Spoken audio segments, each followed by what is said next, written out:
That supercharger noise is so intoxicating. I adore it. Hello everyone and welcome back to the Auto Alex V2 channel. In this episode, I'm very excited because I've been wanting to do a video on this car for a very, very long time. We are going to be talking about one of my prized possessions. And no, you're all going to say it's a BMW. Technically it is, but actually it's not. It is my Mini Cooper S.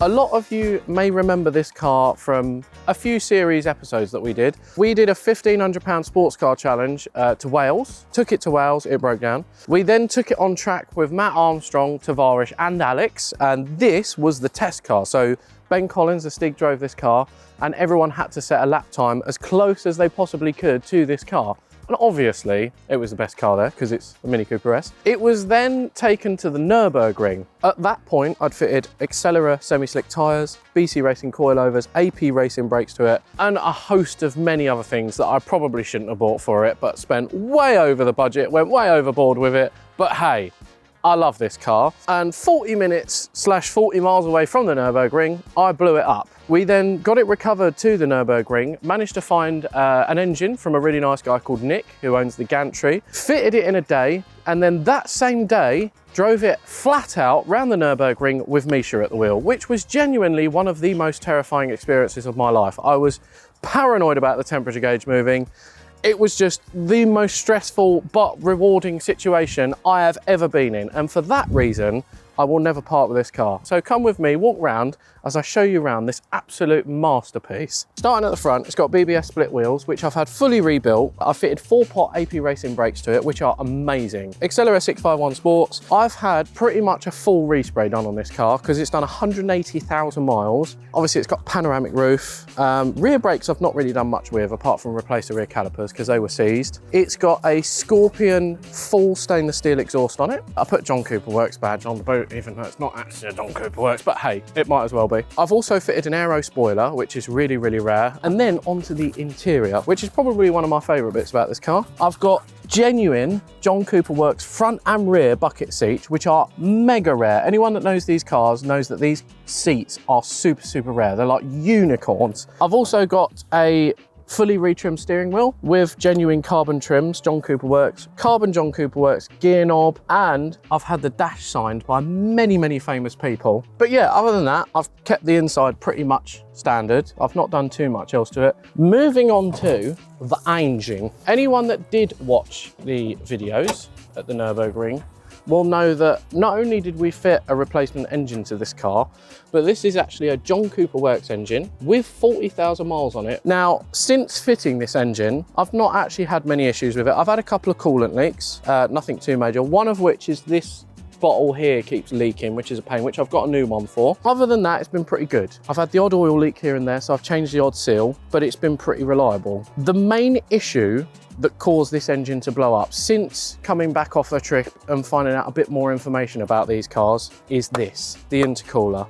The main issue with it is it's not very efficient. It doesn't cool the air going into the engine very well. And I noticed that the duct on the inside of the bonnet is missing. So when I close the bonnet, I can actually put my hand around the intercooler, which means the air coming through the scoop just hits the intercooler and goes all around the sides of it, because there's no seal here to seal the air and force it to go through the intercooler. So what we're going to do today is get this in the workshop, whip this intercooler off, and I'm going to put an upgraded one on it, so hopefully this engine never explodes again, because my God, do I not want to put another one in it. Before that though, a reminder from me as ever that if you want to buy yourself a used car, van or motorbike, run a car vertical report on it first to ensure it's not been crashed, stolen or clocked. If we take this slightly leggy E46 330 as an example, you can see that we've got green ticks for odometer, finance and damage that tells me and you that this car does not have a shady past. And now to give you an example of a car vertical report that would make me think twice about buying this Ford Mustang, we've got green ticks for odometer and legal status, an amber warning for damage, and let's scroll down a little bit.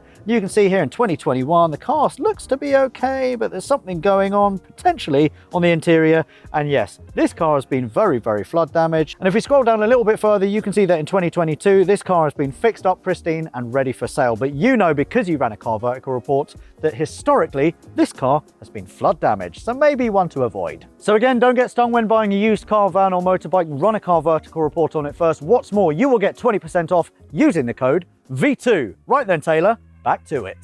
Okay, so what we're going to start off with now that we got the car in the unit is this. Let me open the bonnet first. So what we're going to start first with is this, the bonnet. Now, it doesn't stay up very well because it's got the headlights in it, it's quite heavy, and it always falls on my head.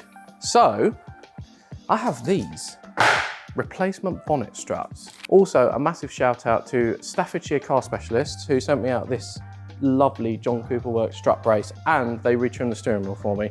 Really, really happy with those. If you want any JCW bits, hit them up on the internet. So you pop it behind this little clip, pop that off, and then you sort of pop the lower one off while holding this fantastically heavy bonnet. And then you pop the bottom one back on. And then you pop the top one back on. Like that. And then,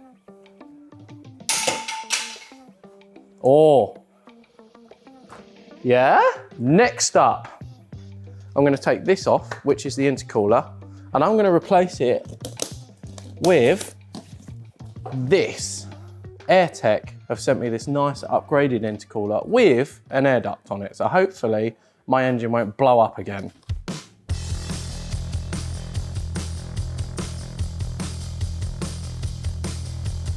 Okay, so I'm gonna start off by undoing these two 10mm bolts on the front. Now, note here, the two brackets have cracked. I'm assuming with the expansion and contraction of heat. So I'm undoing the two boots, silicone boots that connect the intercooler to the intake.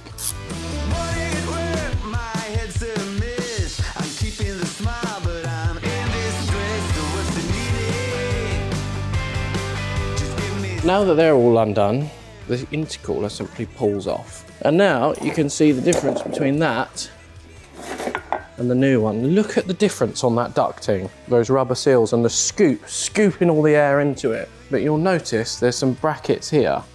Now, instead of having the same bracket style as those, this one's actually got little rubber bongs so that it doesn't crack like the one on this intercooler. So I'm gonna work out how that goes together now.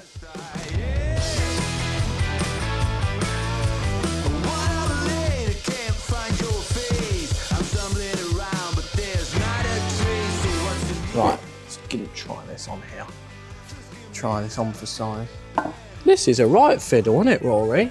Oh, yeah.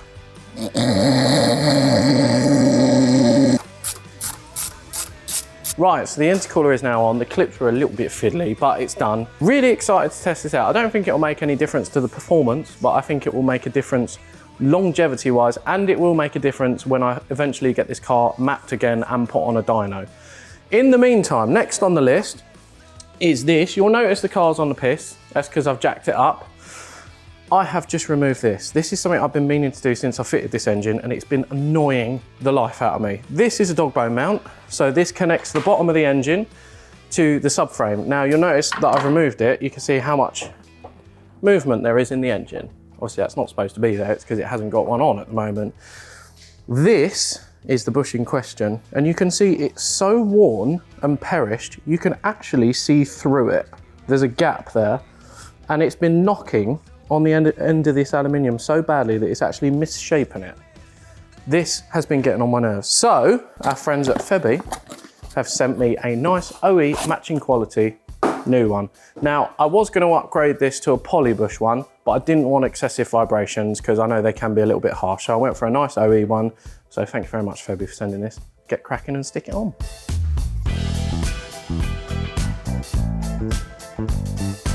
So the dog bone mount is now done. I'm really excited to test it out actually. One final thing before we take it out on the road, and this is another thing that's been bugging me for a long time, is this coolant bottle. Now, if you look at it, you can see there's a lot of poo around it. And that's mainly because every time I drive it, it just seems to squirt loads of coolant out of the lid. Right, so I've got the tank mostly out. I've had to take the strut brace off because it was in the way through here. Whoa, there we are. One manky old one. Right, the nice new bottle's on. I'm gonna fill it up with a nice bit of Febby G12 coolant. Thank you very much, Febby. Chuck it in here. All we got to do now, fit the strut brace, bleed it out, and we can go out on the road.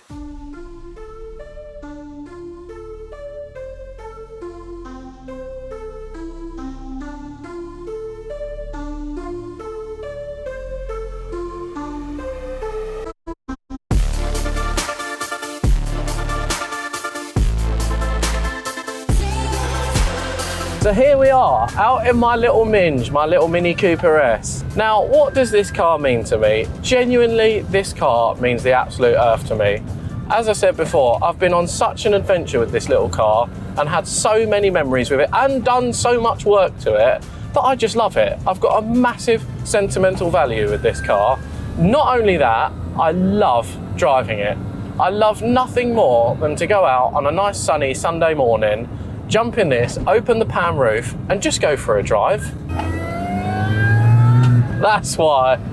That supercharger noise is so intoxicating. I adore it. It's so fun.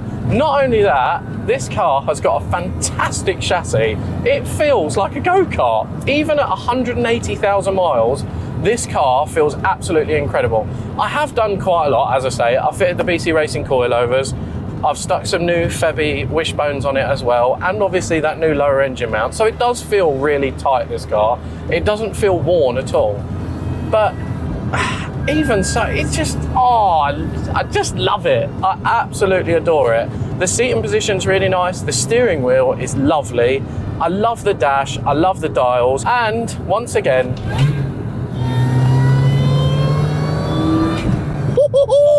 and it is fast, this car. Now, there is still a few mods that I want to do to this. I want to put a high lift cam back in this engine because my old engine had a high lift cam and it needs another tune. It needs mapping again. It runs okay, but it needs a map. And I think because I've fitted that intercooler, it will really benefit from a map now. It grips for days, and then you come out of it, the other side, smiling from ear to ear. It is amazing. The level of grip in this car is unmatched. It is fantastic. You can chuck it into a corner at hysterical speeds and it just goes. To try and get this car to lift off oversteer is actually quite difficult. A lot of other small hatchbacks, you lift off mid-corner and the back end steps out, and it can become a little bit hairy. Sometimes it's quite fun, but it can become a bit hairy. In this, it's genuinely really difficult. You chuck it into a corner, you can let off, you can, you know, scandy flick it, you can do whatever you like and it will just grip. It's really, really good. What are my plans for this car in the future? As I said, I really want to get it retuned. I would love to take it back to the Nürburgring. Really, really nice. I would love to take it back and do a rematch, and I'd actually like to drive this car around the track because although we took it before, I never actually got the chance to experience it because we only had one chance to take this around the track. I had one lap and that was Misha driving. So I really, really want to take this car back and experience what it's like on the ring. Other than that, I'm just going to keep it in good condition and enjoy it.